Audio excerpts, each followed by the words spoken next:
Welcome back to the Turnaround Boardroom. I am your host, Paul Masco. This podcast is focused on serving home service business owners doing between $3 million and $15 million in annual revenue. If that's you, you are in the right spot. All our conversations here are real, no fluff, straight to the point, digging into the numbers. And in this episode, it's going to be all about financial expertise. How do they actually evaluate risk, survival, valuation in the home service world? Again, nothing discussed here should be considered financial, legal, or tax advice for your specific situation. Every business is different, including yours. Today we have with us Dillon Carraway. Dillon is a senior loan officer at Live Oak Bank. He joined Live Oak in 2017 and has been working with businesses in the trades since 2020. He has funded over $100 million of loans to help support the growth and transition of business owners in the trades. And in his free time, he enjoys playing golf and spending time with his family. So, Dillon, welcome to the show. In the interest of time, let's just get right into it. What do you do at Live Oak Bank on a daily basis for people in the trades? Awesome. Well, Paul, first and foremost, thanks for having me on. I feel honored to be a reoccurring guest. I think this is my first time ever being a reoccurring guest on a podcast. So appreciate it, man. But my role kind of encompasses a lot of different things, everything from external business development, managing strategic partnerships, to working with individual business owners, talking through deal structure, putting budgets together, collecting applications, kind of guiding them through the process from start to finish on it's kind of what we look for in a deal. This is what we do. Package it up, get it ready for underwriting, see it through underwriting, credit approval, and loan closing. But I get to travel a little bit, sometimes more than my wife would prefer. But all in all, man, it's a great company to work for. I've been here for almost 9 years now and enjoy every day of it.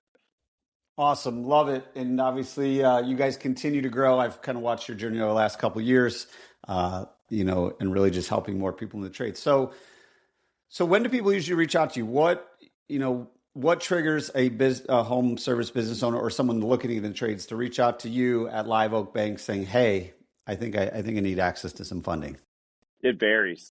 Sometimes it's guys saying, "Yeah, I'm supposed to be closing on an acquisition in 3 weeks. Can we get the process started?" And other times, I'm talking to existing business owners, and they're trying to plan for succession, and they reach out and say, looking to exit my business in the next 5 years. This is kind of what I want to get out of my exit. How do I structure that? Who can I sell to? So it varies from folks looking to move very quickly versus, a long thought out process of, taking steps year by year to make sure that we're setting up a seller and a potential buyer for success. So I would say on the succession planning side, we do a lot in commercial real estate too. We do a lot more pre-qualification to help folks really get prepared. So if they want to buy a building, we pre-qualify their business and themselves for a certain amount, so they kind of know what budget to go out and look in the market for. Succession again can be 3 to 5 years down the road. And I would say for acquisitions, working capital, those are typically folks that are ready to go ahead and get access to funding. And you guys are like the biggest SBA lender in the country, correct? We are, yeah. Our bank in total closed over $6 billion in loans last year. Not all of that was SBA. I think SBA eclipsed $4 billion. Don't quote me on that. But our portfolio has been growing every year. We're a preferred lender with the SBA and take great pride in the program. We think it's an incredible program with flexible down payment options and loan benefits for existing business owners and first-time buyers. Awesome. That's awesome. Kudos to you guys there. And if you guys are ever in Wilmington, North Carolina, check out Live Oak Bank's campus. It's not your normal bank campus. I used to work in the corporate world in banks. They've got a pretty cool thing going on there. So you kind of hit on three things that I want dig into today. One is, access to working capital. A lot of our listeners might not even know that's a thing. And then succession planning. And then also lastly, somebody that's listening to this thinking they might want to grow through acquisition and, learn more about how do they access, SBA funding in order to do that. So I'm just going to kind of go down the line, and we'll get into the good, bad, and ugly of what it takes to get a deal done. So let's go to working capital.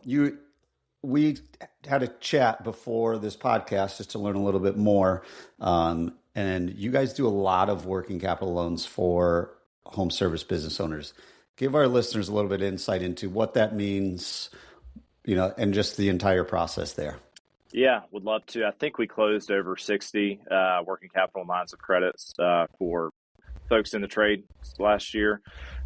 It's a very common product. If you think about it, not every contractor is going to go out and buy a $4 million building or a $3 million competitor every day. But a lot of contractors do need access to capital to grow their business. As we know, being or living in North Carolina, it's a very seasonal industry and business model. So keeping cash reserves is very important. So going and trying to source working capital funding that has good loan terms is very important. Unfortunately, I see kind of the bad side of the financing industry when folks come to us after they've taken out a short-term high-interest loan. Sometimes those are often 12 to 24-month terms. I've seen them as short as 6-month terms with interest rates between 30 and 70%. And essentially, it kind of creates a snowball effect where you're really just paying interest. And at the end of that term, they'll try to refinance it and increase the amount, and it just kind of snowballs. So I always encourage folks, whether you're exploring working capital financing through Live Oak or through other channels, make sure you read the terms and conditions, look through that loan agreement with a fine-tooth comb. The SBA has a fantastic working capital product. It can be used for everything such as marketing expenses, advertising, hiring, training, website redesign, truck stocking and wrapping, cash reserves. So many different uses. And the amounts we typically see, I think the average amount's around $250K. We can go down to $10,000. We can go up to $500K depending on cash flow coverage. And it's a relatively simple process compared to traditional SBA loans. Last year, or I think it was the year before, we launched a completely different division at the bank called Live Oak Express to specifically target that loan program for those smaller loans. I think a lot of banks have shied away from doing smaller dollar loans over the years. SBA kind of realized that and made the program a little bit easier for banks and for borrowers to apply and receive funding. And we love supporting small businesses. We love supporting the 3-employee businesses just as much as we do the 30 or 300 employee businesses. So we shifted a massive amount of resources to create this Live Oak Express team. And to put it into perspective on how much we've seen in growth for that team, I think when they started, there was like 5 employees, and now they're probably up to 30. So a lot of interest in that program. I probably sent out 7 applications for working capital this week, and it's Wednesday. So unfortunately, not everybody gets approved, but it is something that we kind of work through on an individual basis. And if for some reason we can't approve a business owner due to cash flow coverage or debt service coverage specifically, we'll kind of paint the target and say, hey, go work with Paul and increase, this margin or this KPI. And this is kind of what we would look for. So we try to help paint the target for them. But really good loan product, 10-year term, 10-year amortization for existing business owners. Oftentimes we're doing 100% financing. We oftentimes don't have to take outside collateral or life insurance requirements, and start to finish the process really takes about 3 to 4 weeks. Super cool. So we got that nailed down. So if we want to grow our business. We need working capital for whether it's inventory, stock and trucks, wraps, marketing, website redesign, all the things that sometimes are big ticket items that aren't, we're not going to pay every day, but we need it to get to the next level. You all can make that happen in 3 to 4 weeks, up to, depending on the business, up to $500,000. So yeah. I want to come back to that in a little bit about approvals and all that. But before we do, let's look at the next reason a lot of people reach out to you is acquisition. So someone wants to buy a business. Since all of our listeners, I would assume almost all our listeners already own a home service business, we're going to go down that route instead of going the route of the entrepreneur through acquisition people. We're going to assume that our listeners want to grow through acquisition. Give us kind of like the insight into what that looks like. Say we own a $5 million HVAC company and we want to go buy either a competitor or a plumbing company or electrical company to kind of bolt on to our existing operation. What does that look like from your end? It's a great way to grow. I think a lot of business owners do a really good job scaling and getting to a certain level. So you can grow organically through working capital and reinvestment back into your company, or you can grow through acquisition. And we've seen interest in acquisitions increase substantially over the last 5 to 6 years. I know that you've seen a lot of consolidation in the industry and probably a lot of listeners, on this podcast. But it's a fantastic way to grow. The SBA has a expansion program where oftentimes we can use your equity out of the existing business to use as a co-borrower and collateral to go and acquire another business. And oftentimes we can do 100% financing if it's of similar size, same geographic region and the same, industry classification. So, think about, how do you expand your customer database? Do you want to spend a bunch on marketing, which works really good for some folks, or do you want to buy a company that has a database of thousands of customers that maybe haven't been appropriately marketed to or followed up with? So there's so many benefits outside of that. I mean, oftentimes you're going to get a bunch of really good employees. I think labor continues to be a challenge in this industry. So buying a company that has a good culture from a good previous owner that has a lot of loyal, good employees, I think is one of the largest benefits. But there's also different levers you can pull if you're buying a company that historically maybe hasn't kept up with price increasing as their cost of equipment has increased. That could be, increasing their cost of goods and dragging down their gross profit a little bit. So you can find these businesses and make little tweaks to really fine tune, improve profitability.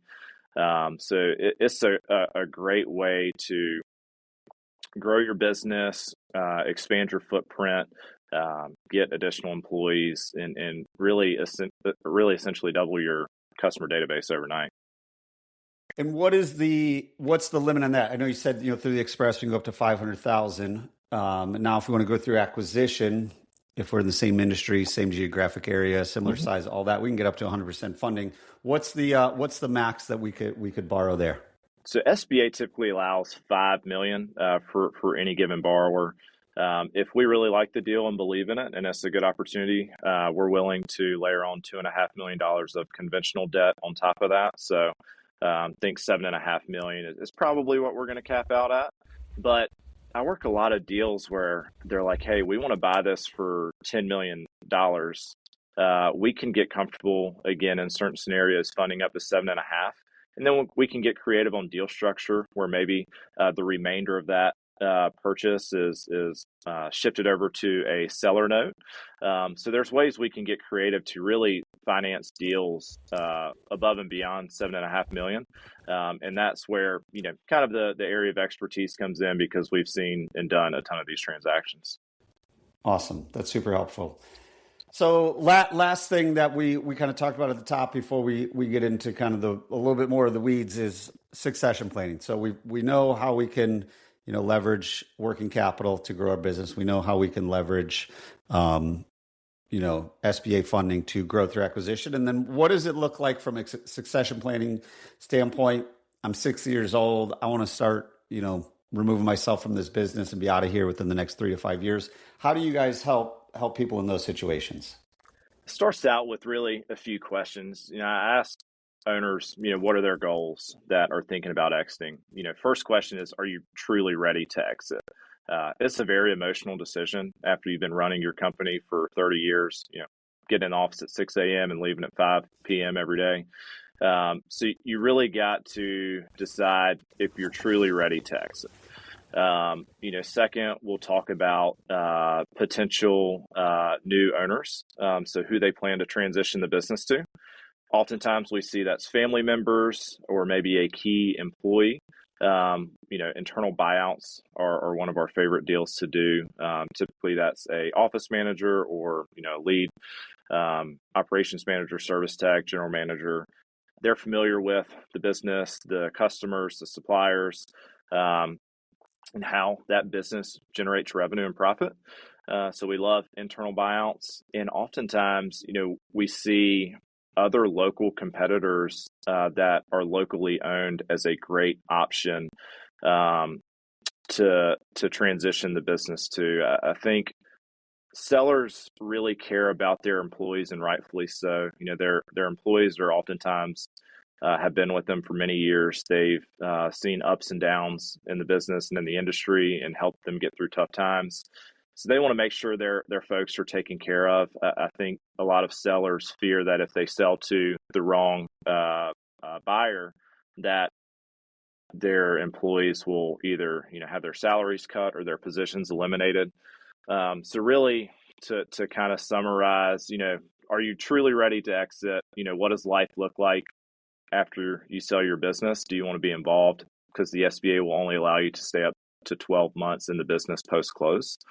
Then two, try to identify a potential buyer. And then three, trying to identify what you want to sell the business for.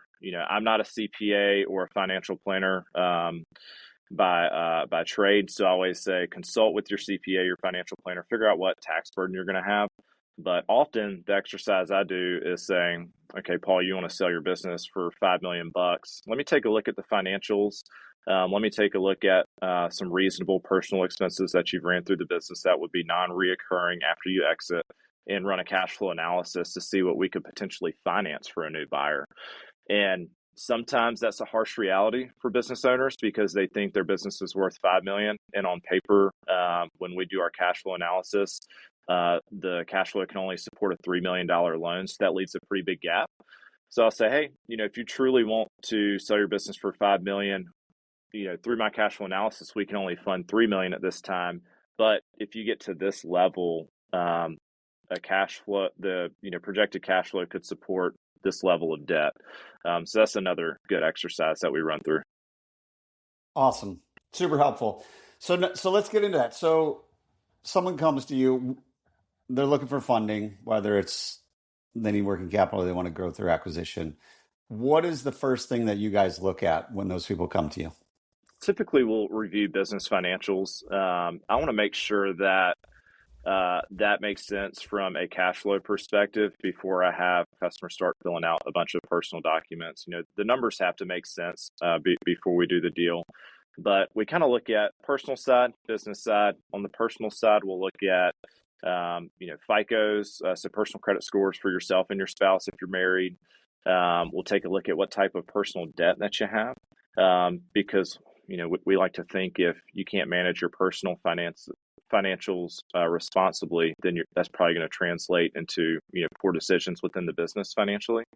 So we take a look at that. We take a look at a financial statement, see what kind of liquidity you have. Do you have any equity in any real estate? While it's not required for SBA loans, it's often considered if you do have it. So that is something we review and communicate with our customers. And then industry experience. I know that to this audience, a lot of those folks are going to check the box. But if you're an HVAC owner and you're buying an electrical business, are there any specific licensing requirements we need to consider? Because we want to make sure the business can operate and generate revenue legally. So always thinking about licensing. And then on the business side, we look at historical trends, KPIs. Think high level revenue, gross profit, net profit, and SDE, seller's discretionary earnings, is typically what we review, and that can encompass a few different things. We're pretty comfortable with some add backs, so to speak.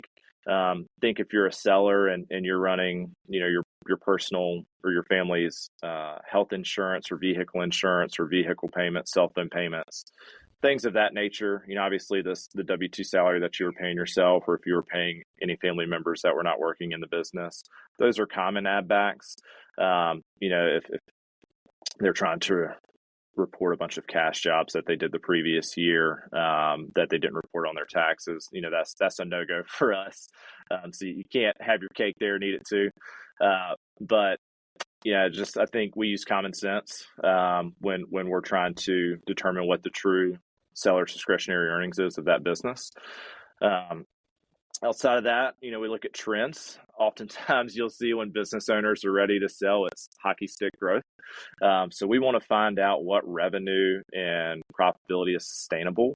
I think there's always a story to revenue and profitability increases and decreases, and understanding that is super important. But we do like to see stable financials. We look at work mix. We tend to favor service, repair, retrofit, change out, tenant improvement type business models. We also want to stay away from businesses that are heavily involved with new construction installation, just because that revenue is not as sticky and reoccurring. Sometimes the margins aren't as good. They typically will carry higher accounts receivable balances, which can lead to cash flow cycles that are not favorable. So think work mix is really important. Customer concentration. We want to make sure that all your revenue isn't coming from one source or two sources. I think that's a pretty good description of kind of what we look at. Covered a lot of it. Yeah. So one of the things you mentioned several times is the cash flow analysis that you guys run. What is like kind of a healthy, debt service coverage ratio that you guys are looking for? Just so our listeners can kind of get a better idea of, what can a business actually, what kind of ability do they have to cover their debt without being super stressed about it? Yeah, we really like 1.5 debt service coverage. However, our minimum is 1.25, so we can go down to that. But essentially, that's $1.50 of free cash flow to cover every dollar of debt. And we also factor in what the business owner needs to support their personal lifestyle. We call that required officer's compensation. So we never want to make a loan to a business that can't cover the payments from a historical financial performance basis. Because if we make a loan to you, Paul, for your HVAC business, we're probably very undersecured from a collateral perspective. So if you default on the loan, throw in the towel, and give us the keys, we don't have anything to liquidate. So, it's a lose-lose scenario for both of us. And we understand that there's real people on the other sides of these transactions. So I'm never going to push a deal through just for a production perspective. We take our credit health metrics very seriously at Live Oak. So we want to make good loans and good credit decisions, things of that nature. Perfect. One of the other things you mentioned is licensing. And I know the SBA is always changing these things. It feels like every 6 months. But let's use the example that you had mentioned. I own an HVAC company. I want to buy an electrical company. I don't have an electrical license. What does the SBA, at least right now, we're recording this February 2026, what do they allow currently to be put in place to make sure when we, like you said, buy that business, we can continue to provide electrical service legally? I think it varies deal by deal. And like you said, it can change over time what different lenders kind of look for in licensing. We've kind of stuck to our guns despite SBA changes on kind of what we want to see in licensing, since we specialize in the industry. First and foremost, we would love for whoever is signing off on our loan as a guarantor, the operator of the business, to be the license holder. but we realize that's not attainable in every situation. So if we can't, achieve that, then sometimes we'll look for key employees within that business that may provide the licensing for the business already. I know there's a lot of business owners in the trades that have never had a license to qualify their business. So if we can identify, a license holder within the business you're looking to purchase, oftentimes what's really favorable is offering them some minority equity, maybe 5% in the new ownership structure. That gives upside to the individual. That will be, a key part of licensing the business and continuing revenue generation. And then I think it's always important to identify a secondary license holder. Unfortunately, not everybody's promised tomorrow. So if something were to happen to your primary license holder, what's the backup plan? So we try to think of all these things. And again, every scenario is different. Paul, maybe you did some electrical work, back when you were in high school, or you have some sort of degree that could bypass some prerequisites for you to sit down and take the licensing exam, and maybe you can do that in 3 months versus your traditional 4-year time period. So we could potentially provide flexibility there. Every situation is different, so it's hard to say this is exactly what we look for, but we typically look for owners to be the license holders, whether they're minority or a majority. Makes perfect sense. And then lastly, one of the other things you said that you guys kind of dig into, and I know this, in the work I do, I see this often, but new construction, how much work, how much revenue is made up of new construction. A lot of times it's all relationship based. Once that current owner's out, the GC is going to then reshop it out because they don't have that relationship anymore. What's acceptable, roughly? Obviously, like you said, every deal is different, but what's kind of the acceptable range that you guys are okay with as far as a percentage of revenue that goes to new construction? Yeah, I think standard 35% is typically what we look for. We understand that a lot of contractors have relationships with a few custom home builders, and they'll take one-off jobs in the shoulder season to keep their guys busy and keep revenue coming in the door. And that's something we're perfectly okay with. But, if your main revenue source is, installing units on tract homes from neighborhood to neighborhood, is probably not a good fit for us. But I would say 35%. Perfect. That's super helpful. So we'll kind of move along in the process now, and just want to get a little bit more insight as these deals go along. So say everyone, initial team, everything looks okay. Let's send this to underwriting. When it goes to underwriting, what are some of the things, common themes that underwriting comes back and says, no, we can only give them this amount, not this amount? What are some things that are kind of commonplace in the underwriting world? So I would say our lenders at Live Oak take a lot of pride in having tough conversations up front. Essentially, we want to make sure there's no surprises once a proposal letter is signed.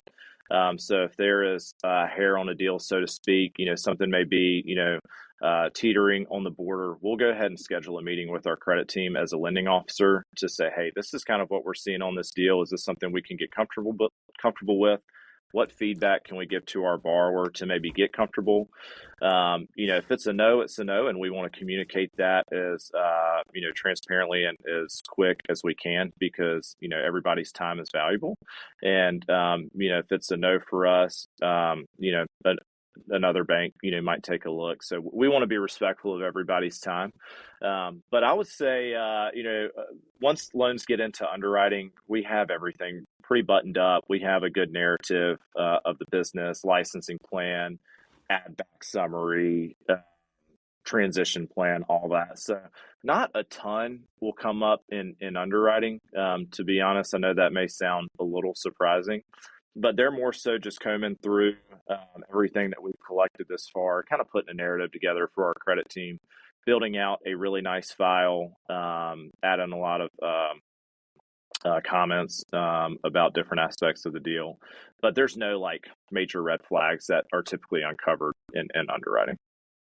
It's awesome. That y'all, if you're needing access to funding, Live Oak Bank, they got it going on. Reach out to Dillon. But as we kind of go along in this conversation, some people might be thinking, I want to grow through acquisition. And you had brought up an example 20 minutes ago saying someone comes to you and like, hey, we need to close on this in 3 weeks, and now we just need the funding. We talked about the Live Oak Express. We can get working capital 2, 3, 4 weeks. But when it comes to buying a business, what are realistic expectations? From a range standpoint of they reach out to Live Oak today. When will they be able to close on that deal? Yeah, I always like to underpromise and overdeliver. I'm not going to tell you we can do something and not be able to execute on that.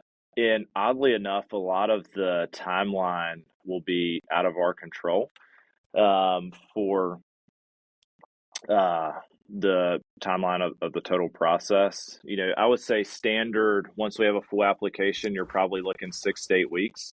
But if we get into the closing process and buyer's attorney and seller's attorney can't agree on 2 sentences in a purchase agreement and keep going back and forth, or attorneys go on vacation, which always seems to happen, coincidentally enough, then that can drag out the process by a few weeks. But we try to move as quick as we can to hit borrowers' timelines.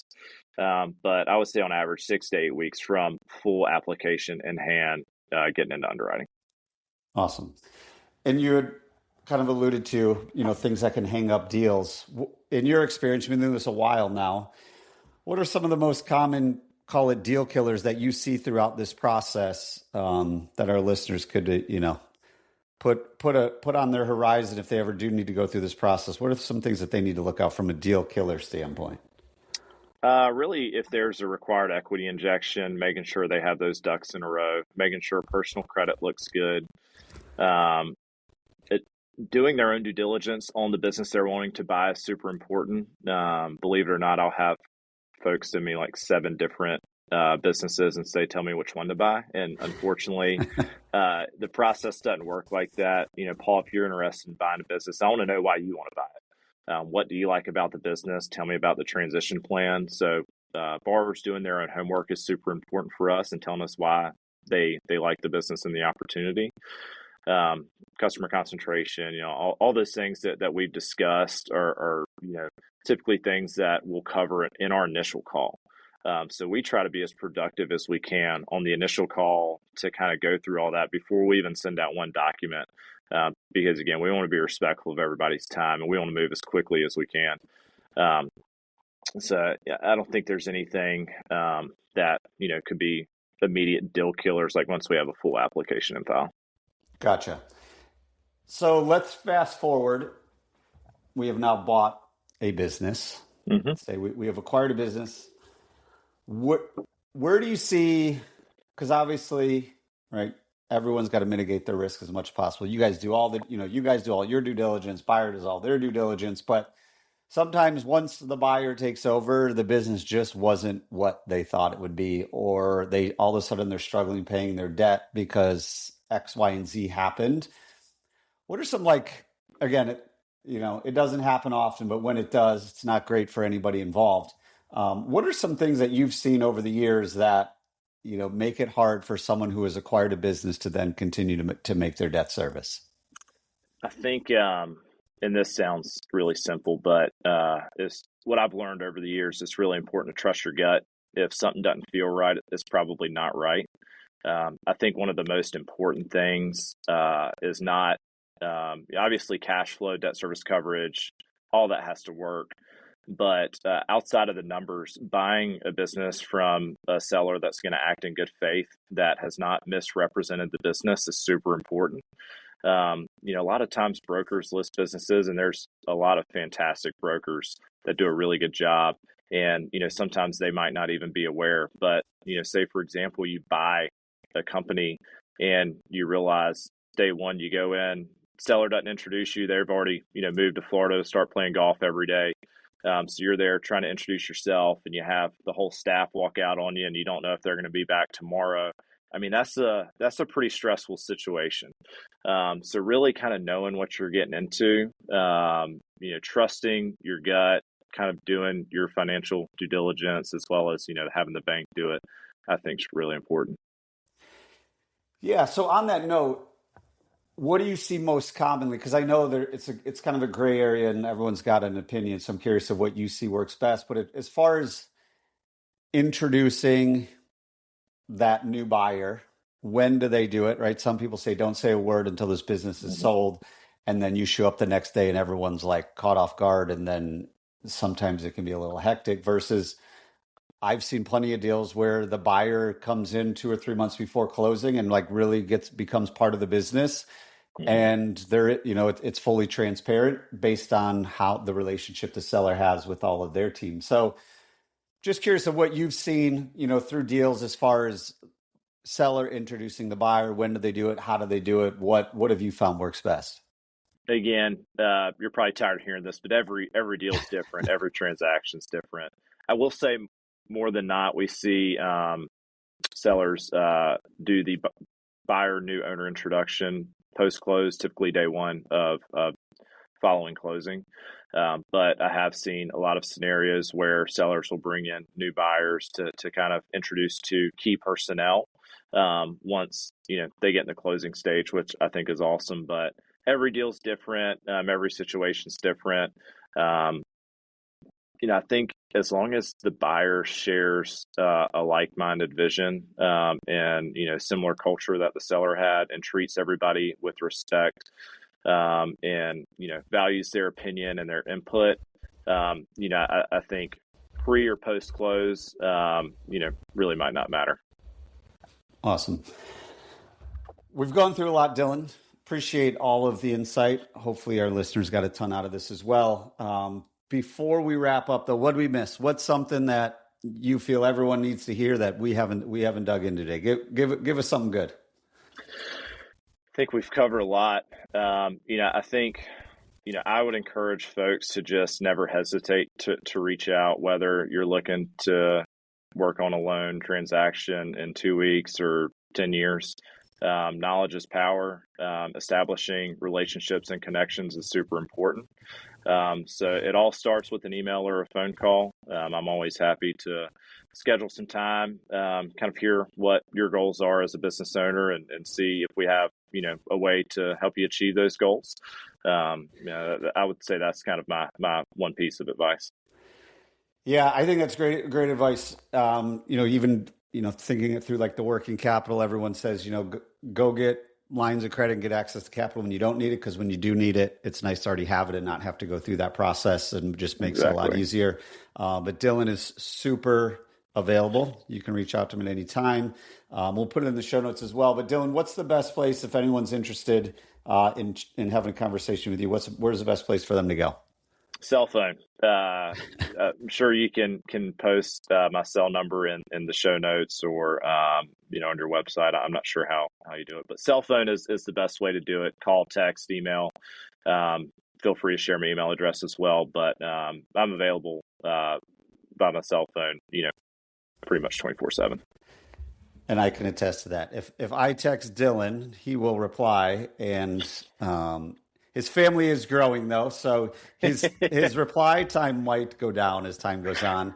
But Dillon, after June, may be a little tough for a few weeks. Yeah, depending on when you guys are listening to this. But reach out to Dillon. We'll put his phone number in the show notes as well, because whatever you're doing right now, you're probably not just sitting down there with a pen and paper. But Dillon, really appreciate you coming on the show today, sharing a ton of good just insight into what goes on when it comes to getting access to capital. Guys, this is how professionals on the financial side of the trades really look at things. They're going to look at the numbers. They're going to look at all the things. Like you said, you can't have your cake and eat it too. So no matter what you're looking to do, get your financial side in order, so that way when it is time to make a move, whether it's to buy, to sell, access to capital, y'all are ready. And then lastly, if this episode did resonate with you and you are ready to get your business financially healthy, go to thebluecollaradvisors.com. When you're there as well, you can check out the show notes, get access to Dillon's cell phone number as well. But Dillon, thank you again for coming to the show today. Really appreciate it. Yeah, thanks, Paul. Blast as always, man.